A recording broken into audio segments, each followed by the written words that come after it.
American ঘাঁটি নেই একমাত্র দেশ, 80টা ঘাঁটি আছে একমাত্র দক্ষিণ এশিয়া, বাংলাদেশ স্ট্র্যাটেজিক জায়গা। যে আওয়ামী লীগকে ফেলে দিতে সময় লাগেনি, মানে তার আন্দোলনের পরপরই। আর এই সরকার তো অনেক দুর্বল সরকার।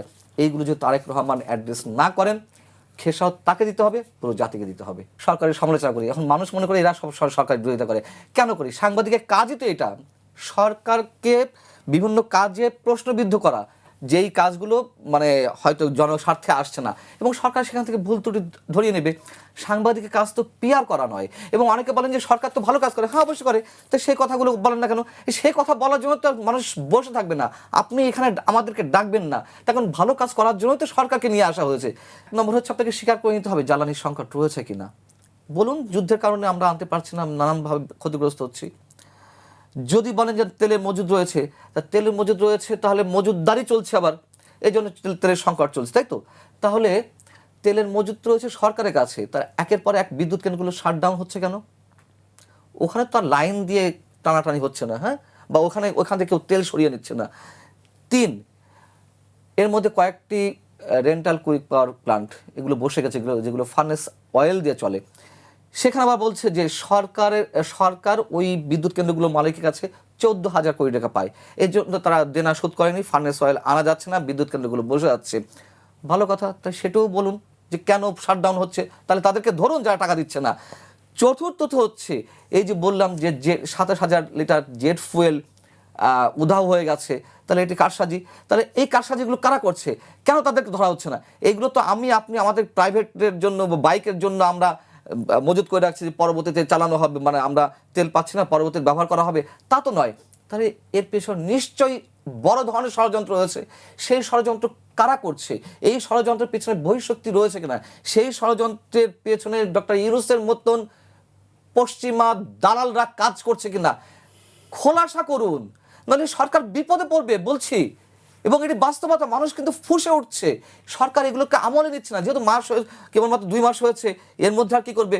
শুনুন, আবারও বলি, জামাত এনসিপি কিন্তু রাজপথে নামছে, এবং তাদের যে হুঙ্কার হুঁশিয়ারি, এগুলো সহজভাবে নেওয়ার কোনো ওয়ে নেই। 200-র বেশি সার্ভিস ও ফিচারে লেনদেনের সব বিকাশ অ্যাপে সম্ভব। কোনো ওয়ে নেই। এবং কথিত সুশীলরা ভদ্র মুখোশের আড়ালে থেকে বলছে যে আওয়ামী লীগকে ফেলে দিতে সময় লাগেনি, মানে তার আন্দোলনের পরপরই। আর এই সরকার তো অনেক দুর্বল সরকার। এইগুলো যদি তারেক রহমান অ্যাড্রেস না করেন, খেসাও তাকে দিতে হবে, পুরো জাতিকে দিতে হবে। ডিপ স্টেটে খেলার অর্ধেক বাস্তবায়িত হয়েছে শেখ হাসিনার সরকারের করুণ বিদায়ের মধ্য দিয়ে। এটা তো কোটা বিরোধী আন্দোলন ছিল না। আর অর্ধেক যেটি অপরিপূর্ণ রয়েছে, সেটিও বাস্তবায়ন করা হবে। তাদের পছন্দের বিশেষ শক্তিকে ক্ষমতা নিয়ে আসা হবে। এবং এর মধ্য দিয়ে যে মিয়ানমারের যেই মরিডোর বন্দর, পুরো বন্দর ব্যবস্থাপনা তো তুলে দিতে পারেনি, সেগুলো বাকি রয়েছে। মার্কিন সাম্রাজ্যের যেসব লক্ষ্য রয়েছে, সেগুলো বাস্তবায়ন করবে।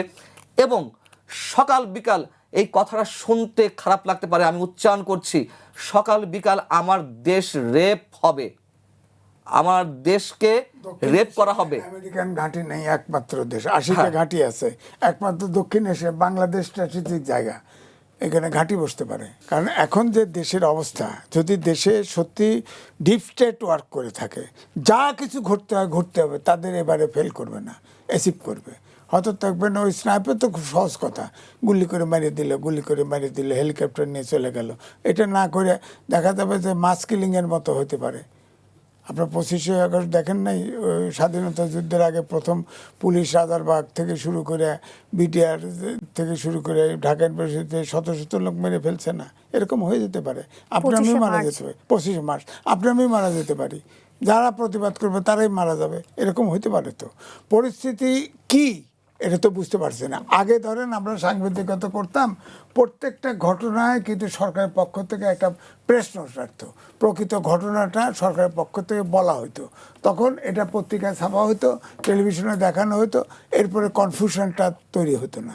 কিন্তু এখন তো সব পেটের ভিতরে রাখে সরকারি পক্ষ, বিরোধী দল। আপনি দেখেন, সংসদে বলা হলো, কমিটি হয়েছে, সংসদীয় কমিটি, প্রত্যেকটা অধ্যাদেশ দেখার জন্য, স্ক্রুটিনি বাছাই করার জন্য। শেষ পর্যন্ত ওয়াকআউট করলো কি বলে? বিরোধী দলের নেতা যে সমঝোতা হয়েছিল, সমঝোতা রাখলো না। সমঝোতা কি হয়েছিল সেটা বলে না। আবার সরকারের পক্ষ থেকেও সমঝোতা কী হয়েছিল বলে না, কিন্তু ওয়াকআউট করে রাস্তা গরম করতেছে, রাস্তা গরম করতেছে। তখন সরকার তো ফাইনালি বসে থাকবে না, যতই বসে থাকবে না, তো সরকার তো এক সময় শক্তি, যদি আইনশৃঙ্খলা পরিস্থিতি অবনতি ঘটে শক্তি প্রয়োগ করবে না, তখনই তো আগের জায়গায় দেশ ফিরে যাবে। জি।